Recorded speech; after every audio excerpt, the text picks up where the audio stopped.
What if a simple train ride could unlock Morocco's full potential, turning bustling cities into seamless hubs of trade, tourism, and everyday life? That is the magic of ONCF, Morocco's national railway. It is chasing after a blockbuster 2025 that saw millions hop aboard and revenues soar. Now, with a whopping $2.3 billion investment lined up for 2026, they are not stopping.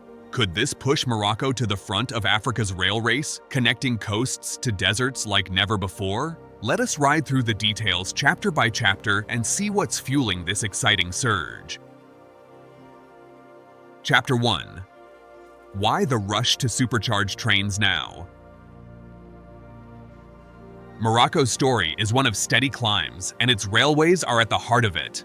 As Africa's gateway to Europe, the country has boomed with tourism, manufacturing, and green energy pushes, drawing investors from near and far. But here is the catch. With a population topping 37 million and cities like Casablanca swelling fast, roads alone cannot keep up.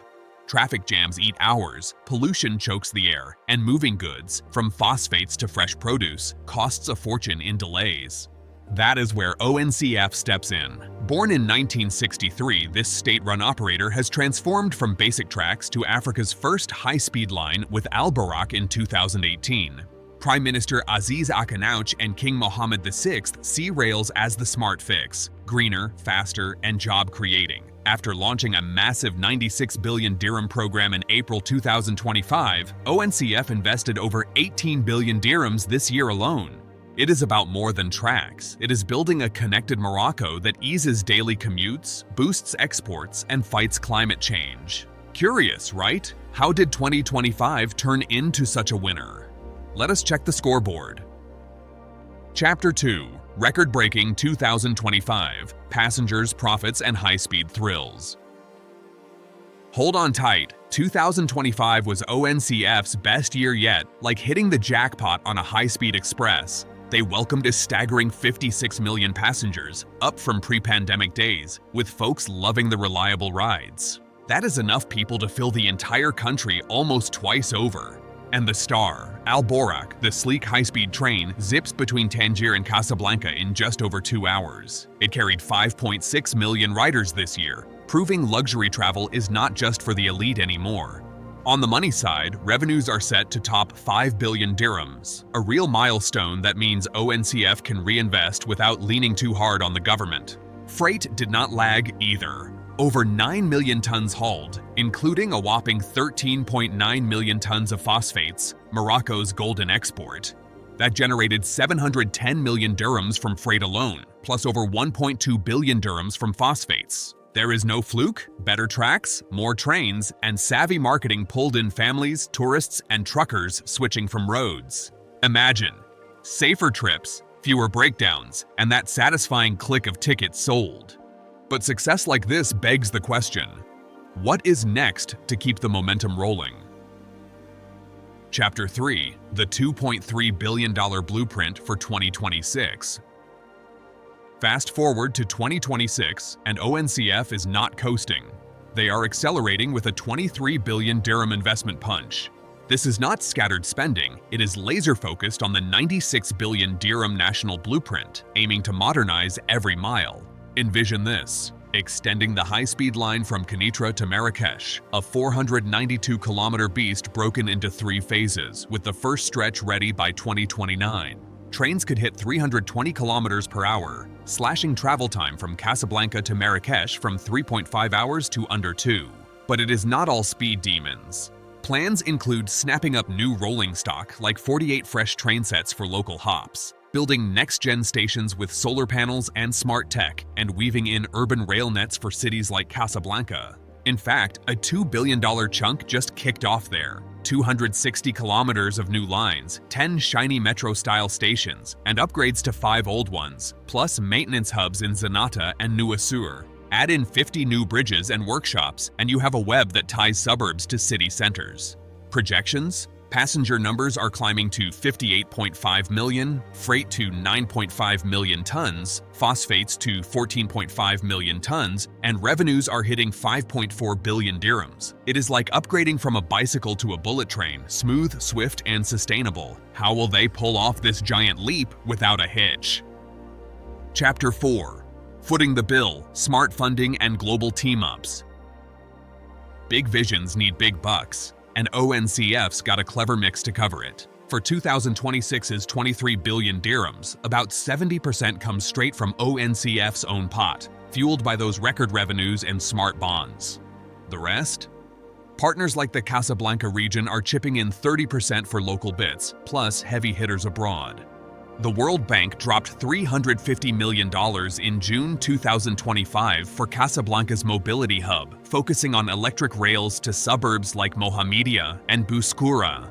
Then there is the African Development Bank, a longtime ally since the 1990s, backing the Tangier-Marrakech corridor with 300 million euros for signaling and stations. France and South Korea are in too.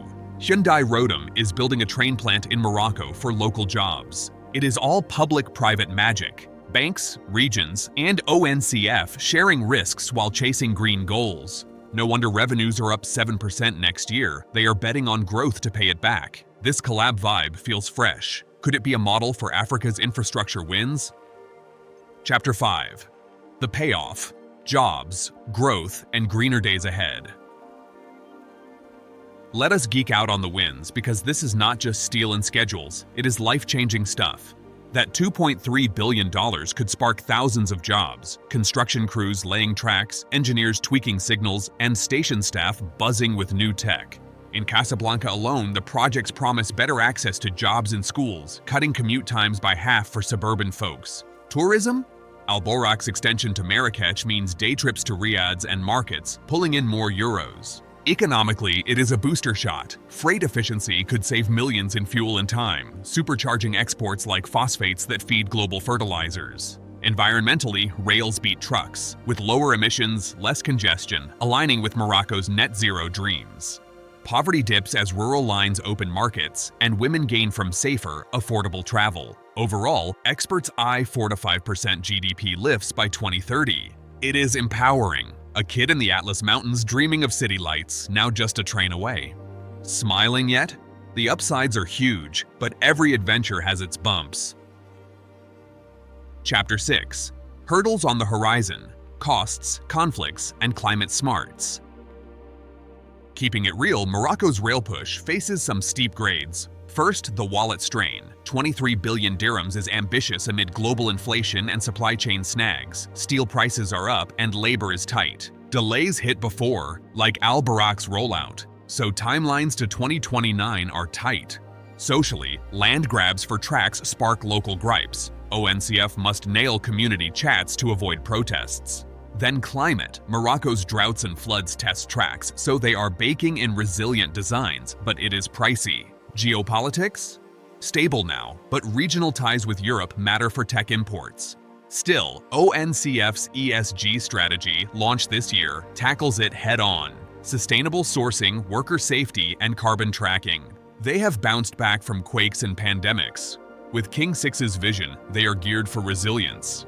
It is a reminder, great plans need grit. Chapter 7. Tracks to Tomorrow, what this means for Morocco and beyond. Wrapping up, ONCF's 2025 Smash and 2026 Blitz are not just numbers. They are Morocco saying, we are building bridges to a bolder future. If it clicks, expect seamless travel, roaring trade, and a greener grid inspiring neighbors like Egypt or Kenya. Stumbles? Lessons in balance. Either way, it is a front row seat to Africa's rise. What is your take? Will Morocco's rails redefine the continent? Share below. If this rail ride got your wheels turning, like, subscribe and hit notifications for more global gems.